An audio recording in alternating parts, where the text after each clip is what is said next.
dream up something and slowly you bring it into reality. First you create it here and slowly roll it out and it becomes a reality. All deities were made like this. You walk into the Devi temple, it hits you in the face. You don't have to believe anything because now she is reality. But just 2-3 years ago, she was just a dream. If we do this intensely enough, after some time, there will be a ball.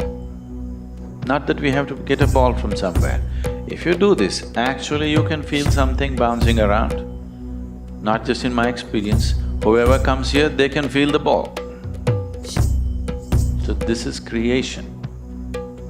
And that also is rooted in your dream. Your whole karmic structure just fell down, still you have a mind. Then, if your body falls down, that means if you fall dead, you still have a mind. Now you can navigate yourself where you want, otherwise you go by your tendencies.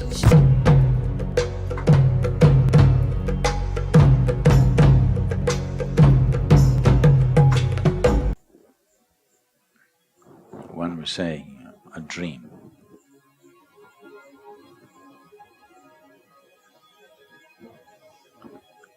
there are different aspects of your mind.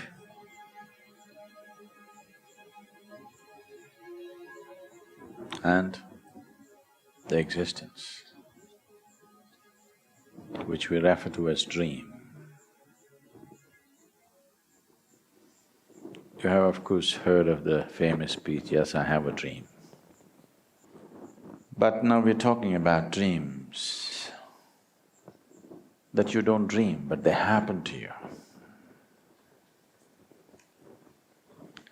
You do not arrive at it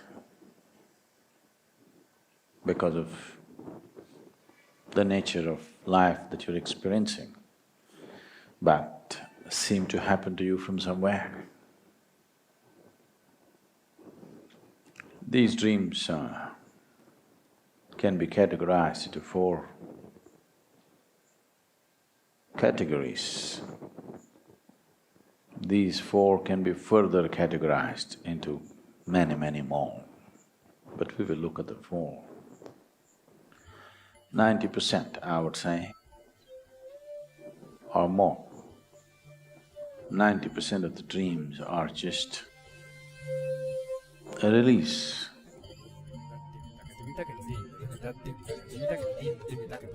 When I say release, most human minds are made like this.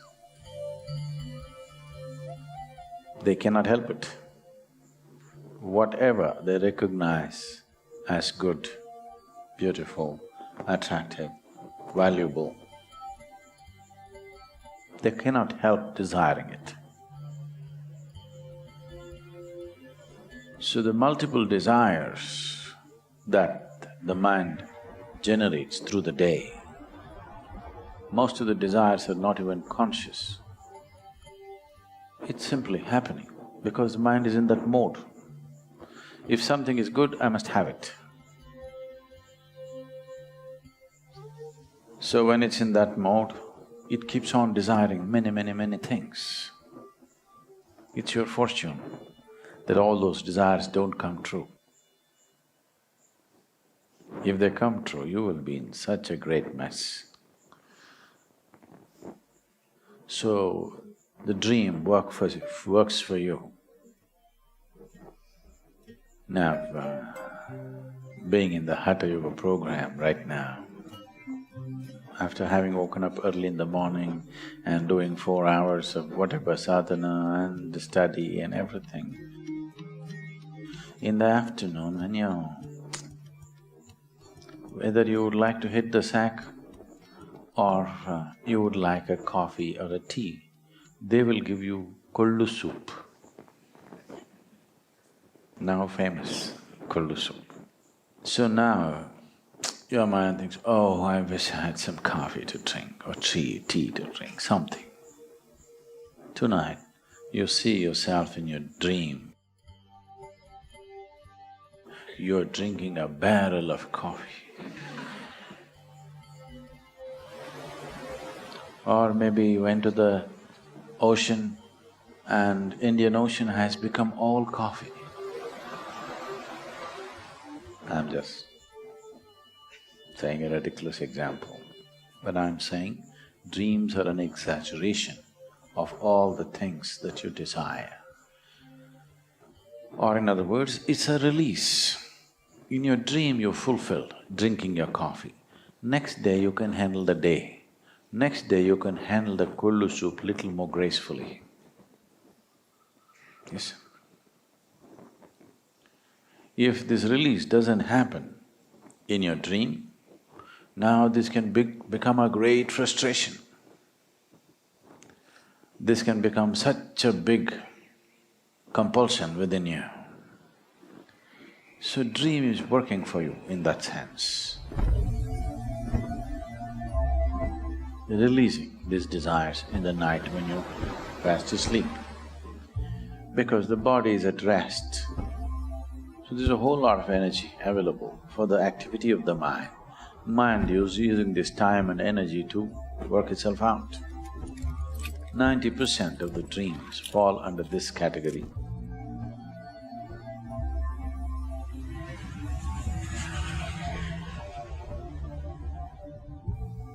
There is nothing to do about this, nothing to remember, no need to remember, let it go.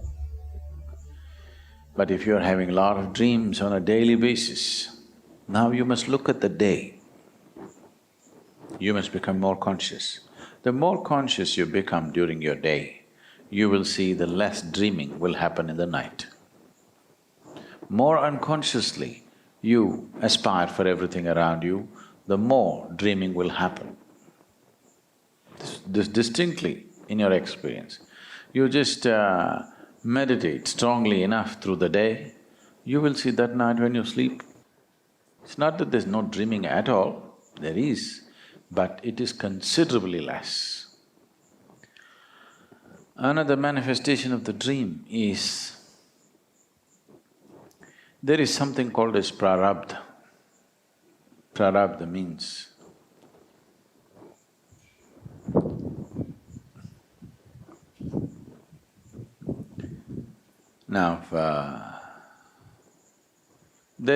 there is a vast accumulation of memory in the system. This is something that we refer to as the karmic structure or the karmic body. Karmic body is just memory body. A huge memory is there. If all that memory comes into play now in your life, your mind will break, for sure. It's too much memory for anybody to handle. This happened to me 30 years ago. Suddenly, I had a huge experience and the next thing is memory that I cannot handle. Lifetimes of memory just rushing through my mind, almost like my mind is going to break.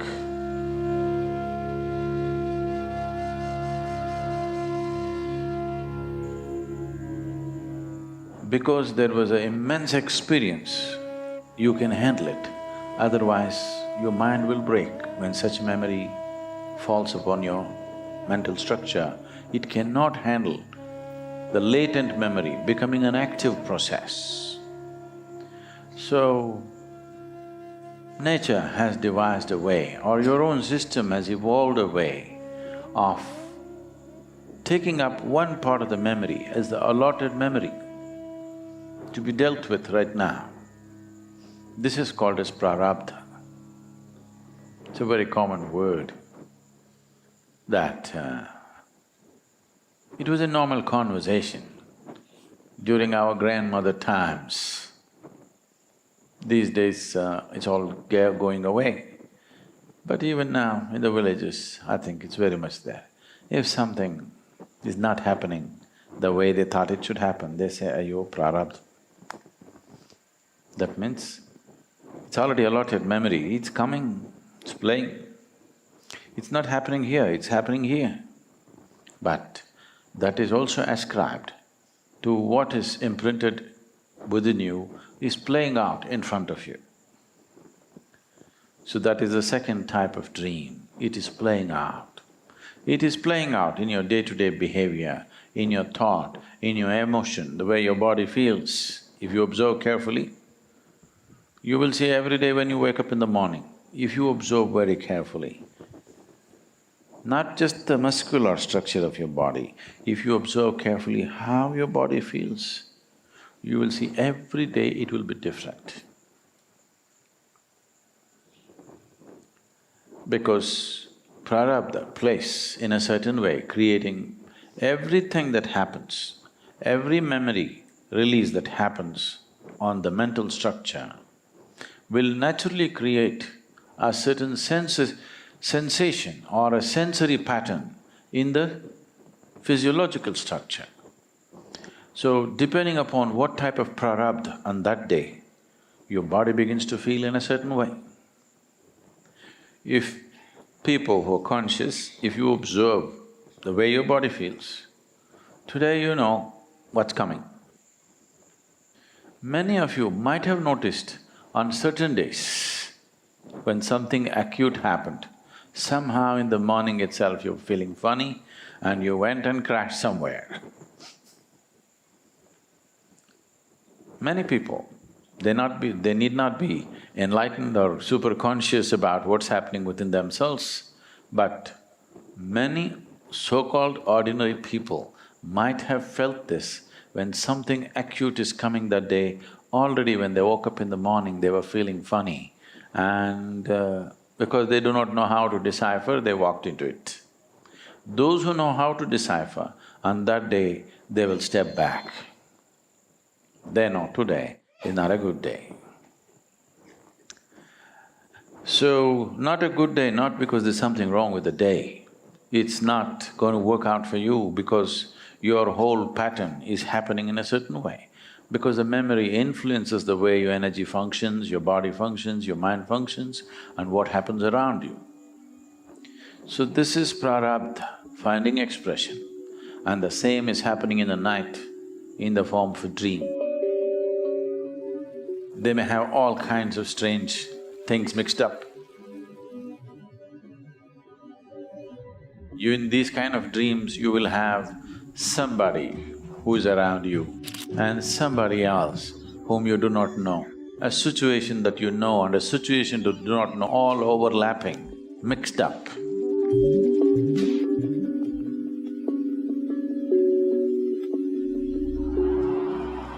Many people would have noticed such dreams. You're in your home, but some strange character is actually in your house. Or you're in some strange place, but your whole family is there.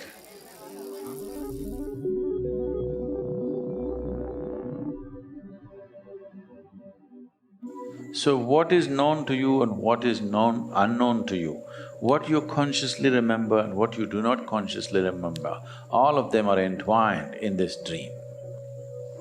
This is a release of prarabdha.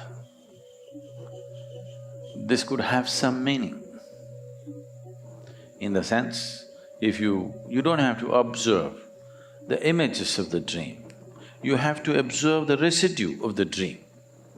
Depending upon how the dream has worked out, is it just working out of your latent desires, or is some other memory playing a role in making this happen? You don't go about looking at the imagery. Imagery is not important, but the residue it leaves on the body. When you wake up in the morning, how do you feel? See, this is the reason why those who closely watching their life avoid all intoxicants and stimulants. If you're pumping in intoxicants and stimulants, you cannot notice anything. Every day early morning feels like hell anyway.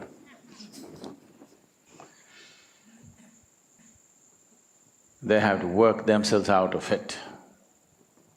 So once you play with the nervous system, all this is jumbled up, this is not even relevant for such people. Once there are intoxicants and stimulants, it just won't work because your nervous system starts saying something else, which is of a completely different nature. The Prarabdha, the second type of dream that we talked about, could indicate many things if one is able to watch it. Especially if something is concerned with your health or the possibility of destruction or damage to your body, Prarabdha is a good place to watch.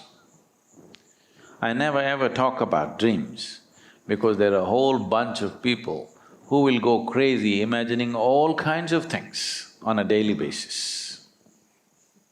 I saw this in my dream, so this is going to happen today, tomorrow that's going to happen. Their imagination will run wild. Dreams will not happen in the night, throughout the day it'll start happening. So the third layer of dream is if you touch certain states of experience in your life. We could actually do a survey on this. Many of you might have found after you went through a powerful experience, let's say you were initiated into Shambhavi, or you went through a Bhava Spandana, or you went through a Samyama program, or you went through some other initiation process, the dream patterns seem to have changed after that. The type of dreams that you're getting has changed, the volume of dreams could have changed, it could have become more or less or something else.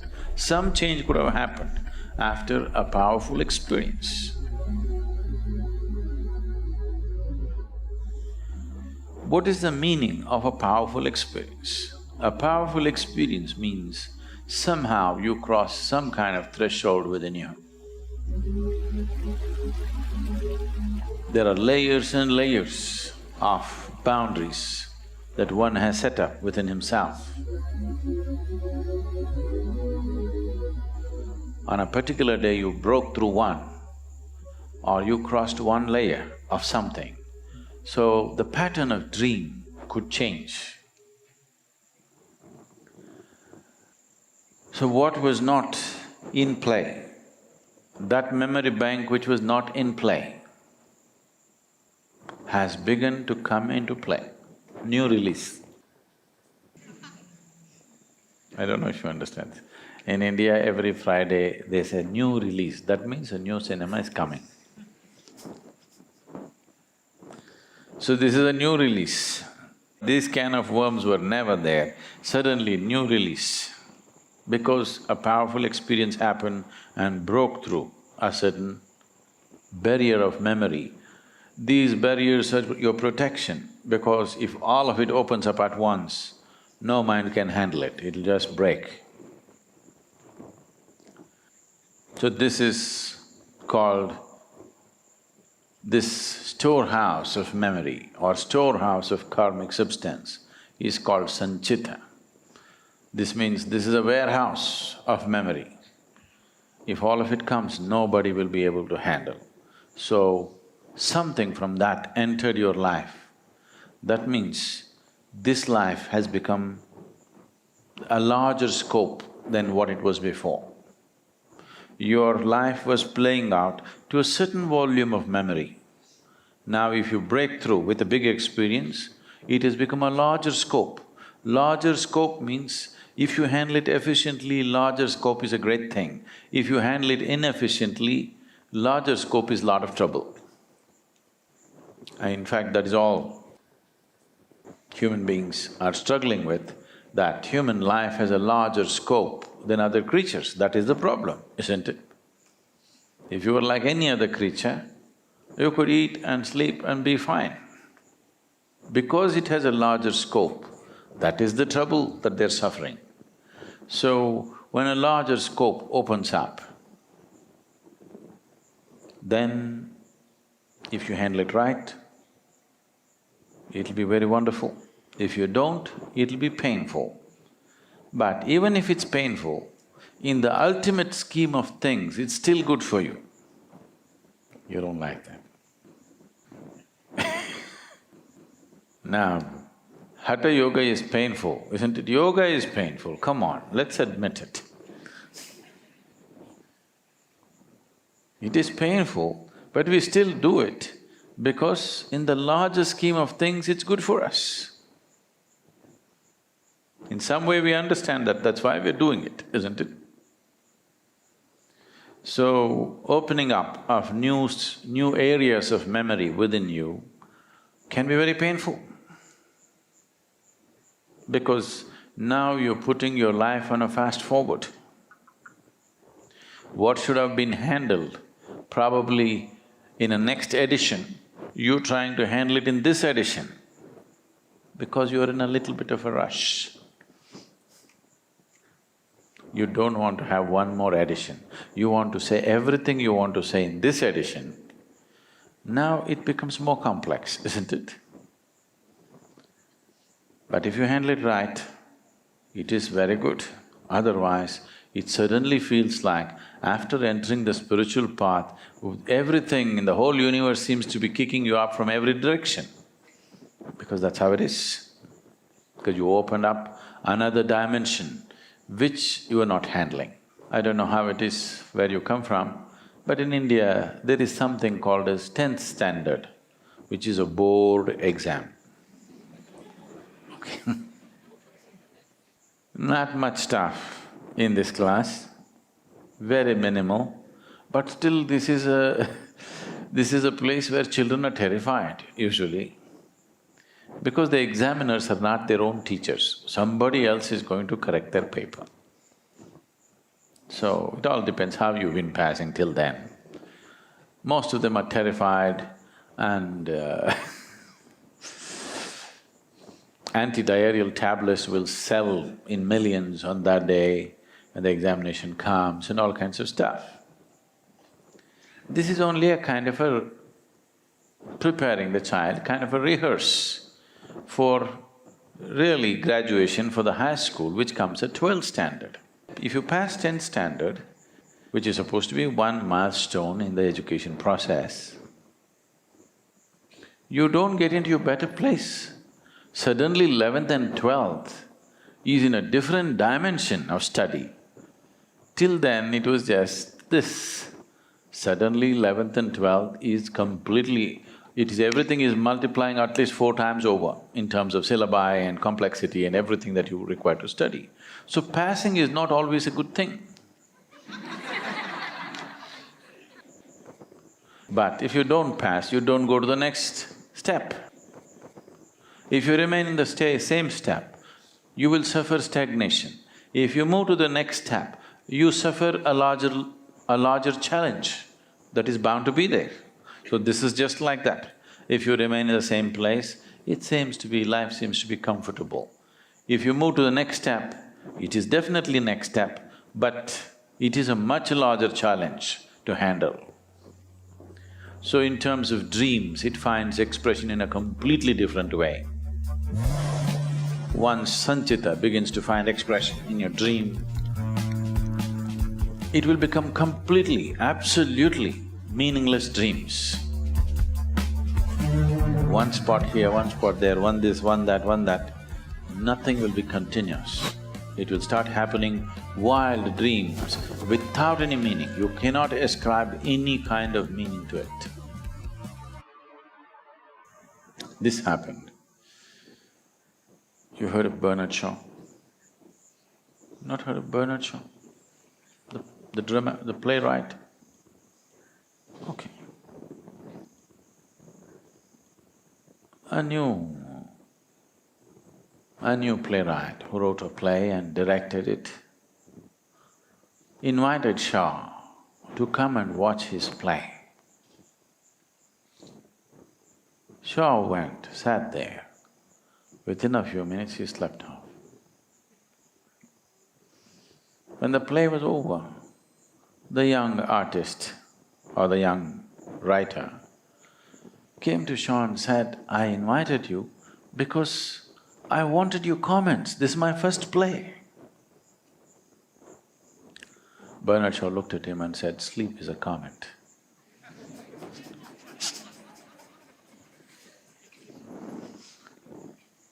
So you are not sleeping well or you're sleeping well.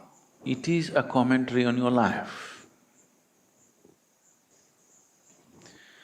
There is another kind of dream which is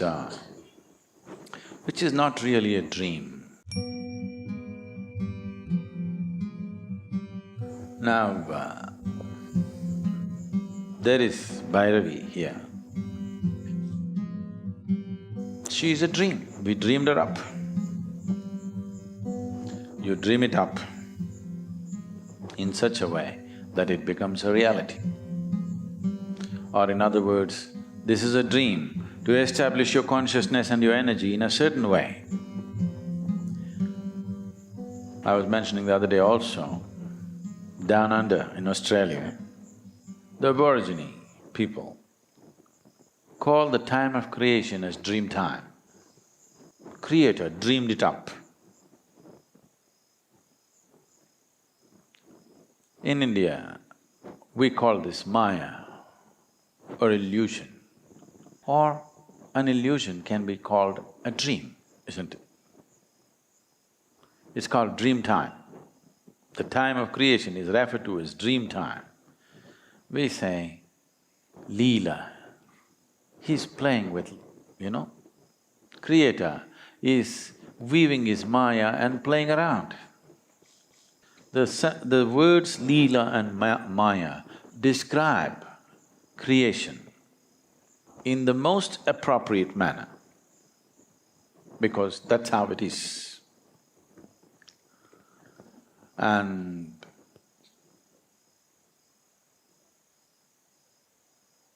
the whole science of what we are referring to as Tantra is just this, that you dream up something and slowly you bring it into reality. First you create it here and slowly roll it out and it becomes a reality. All deities were made like this. For a particular purpose, they created it here and rolled it out, and it's as real as anything. In everybody's experience, not just if it's true only in your experience, it could still be a dream.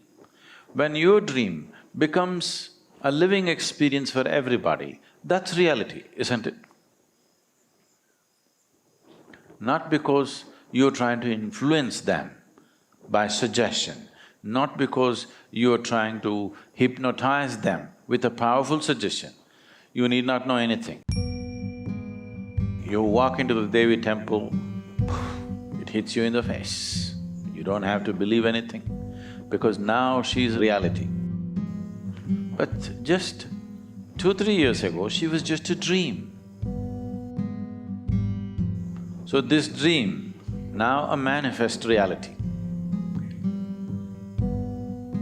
And all of us happened like that. It's a dream which found a physical expression in a certain way. But without using any material, you can give an expression to a dream. It is not really a dream, this is creation. This is how the whole creation has happened. If you can play with the illusion. When I say play with the illusion, suppose I can play with a ball. There is no ball, but I start playing. If we do this intensely enough, after some time, there will be a ball. Not that we have to get a ball from somewhere. If you do this, actually you can feel something bouncing around. Not just in my experience, whoever comes here, they can feel the ball. So this is creation. And that also is rooted in your dream, because if you cross the boundaries of Sanchita, then you're touching the dimension, that which is the source of creation. There, if mind can function, usually when you touch it, mind will be so overwhelmed unless it's trained, that it just becomes poof. This probably some people are describing as no mind. You go into a zone or a space where the moment you come in the presence of an energy which is beyond your understanding, you freeze. This cannot be termed confusion. It's a state where mind will not exist unless it has gone through a certain level of preparedness. So when you come in front of, or let's say in traditional terms, you would say, now you faced God. Now your mind is frozen. What a waste, isn't it? So much you need to get there. When you get there, you're frozen. It's still useful, but if your mind is trained enough, if there is substantial sadhana behind you, when you cross that place where there is no memory, right now, your mind exists the way it exists only because there is memory, you understand? When you cross that boundary where the terrain of memory is over, only of perception is there, most minds, I would say 99.999, you can put as many nines as you want, that much percentage of the minds will be frozen if they have no memory to operate. These minds are operating only of existing memory. If memory is taken away, they will not know how to do anything. What you're doing as yoga is to train the mind, train the mind, train the mind to a place where tomorrow if memory falls down, your whole karmic structure just fell down, still you have a mind. Then, if your body falls down, that means if you fall dead, you still have a mind. Now you can navigate yourself where you want, otherwise you go by your tendencies. So these are four types of dreams. The last one you cannot really call it a dream. It is…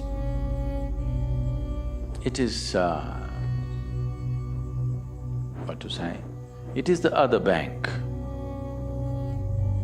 It is not this bank, it is the other bank of existence. So, one thing that I must tell you as advice is, whatever the dream, learn to ignore it. Because if you start looking for meanings in dream, you will lose meaning for your life. You will become hallucinatory. Dreams are a universal human experience, often enigmatic and profoundly intriguing. Throughout history, they have been a source of inspiration, a means of understanding the subconscious, and a topic of extensive scientific research. Dreams come in various forms, each with its unique characteristics and potential impact on one's life. We will explore the different types of dreams and examine how they can influence personal growth, creativity, problem-solving abilities, and emotional well-being. Types of dreams. Lucid dreams. Lucid dreams occur when the dreamer is aware they are dreaming that can often control the dream's outcome. This awareness can lead to powerful and vivid dream experiences. Lucid dreaming is not only fascinating but also has practical applications. For instance, individuals can use lucid dreaming to overcome nightmares, practice skills, and explore their subconscious mind. Nightmares. Nightmares are distressing dreams that cause the dreamer to feel a range of negative emotions such as fear, anxiety, and sadness. They can be triggered by stress, trauma, or certain medications. While often unpleasant, nightmares can serve as a window into one's subconscious fears and unresolved issues, promoting individuals to address these concerns in their waking life. Recurring dreams. These are dreams that repeat themselves with little variations in story or theme. Recurring dreams often reflect unresolved conflicts or stressors in one's life. By paying attention to the themes of these dreams, individuals can gain insight into ongoing problems and potentially find solutions or coping strategies. Prophetic dreams. Prophetic dreams, also known as precognitive dreams, these are dreams that seemingly predict future events. While scientific evidence supporting the validity of prophetic dreams is lacking, they can nonetheless be significant to the dreamer, often reflecting deep-seated hopes, fears, or intuitions. Healing dreams. Healing dreams focus on health and well-being. They can be a way for the subconscious to signal physical or emotional healing needs. Some people report experiencing dreams that provide insights into their health conditions, promoting them to seek medical advice or adopt healthier lifestyles. False awakening dreams. In these dreams, the dreamer believes they have woken up and resumed their daily routine only to later realize they are still dreaming. False awakenings can be disorienting but also offer a unique opportunity to explore the boundaries between waking and dreaming states. Epic dreams, also known as great dreams. Epic dreams are intense, vivid, and memorable. They often feel more significant than ordinary dreams and can have a lasting impact on the dreamer. These dreams can inspire profound personal insights and creative breakthroughs. How dreams can change one's life. Emotional processing dreams play a crucial role in processing emotions. They allow us to work through feelings of stress, anxiety, and trauma in a safe, symbolic environment. This can be particularly evident in the case of nightmares, which often reflect unresolved emotional issues. By confronting these issues in our dreams, we can alleviate their impact on our waking lives. Spiritual and existential insights. For some, dreams can be a source of spiritual and existential insights. Epic dreams, in particular, can provide profound experiences that lead to a re-evaluation of one's beliefs and life purpose. These dreams can inspire a deeper connection to the self and the universe, fostering a sense of meaning and fulfillment. Conclusion. Dreams are a multifaceted phenomenon that can significantly impact various aspects of our lives. From providing deep personal insights and emotional processing to enhancing creativity and problem-solving abilities, dreams hold the potential to change our lives in meaningful ways. By paying attention to and reflecting on our dreams, we can unlock the potential to guide and enrich our waking lives. Understanding the different types of dreams and their implications can empower us to harness this powerful aspect of our subconscious mind for personal growth and well-being.